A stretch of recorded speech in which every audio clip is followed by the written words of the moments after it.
Šī gada 13. oktobrī Biznesa augstskolā Turība notika sieviešu basketbola komandas Turība kolona sezonas atklāšanas pasākums. Tajā tika prezentēti jaunie komandas tērpi, kā arī klātesošie tika iepazīstināti ar sezonas spēļu kalendāru. Pasākumā piedalījās arī jaunā Turība kolona basketbola kluba prezidenti. Komandas kapteine Anete Horelika iepazīstina ar komandas šīs sezonas plāniem. Kādi ir plāni turpmākajam darbam? Plāni? Vismaz cīnīties par medaļām. Noteikti. Un kādi būs galvenie pretinieki?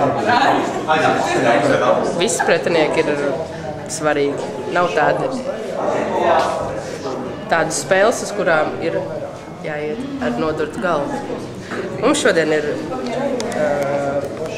sezonas atklāšanas tāds pasākumiņš ar mūsu sponsoriem un prezidentiem.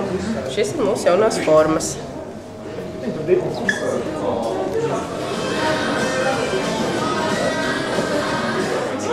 Labdien, manas vārds ir Andreja Glīta. Esmu Turība kolona basketbola kluba prezidente.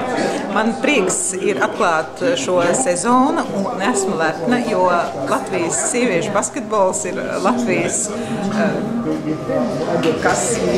kods.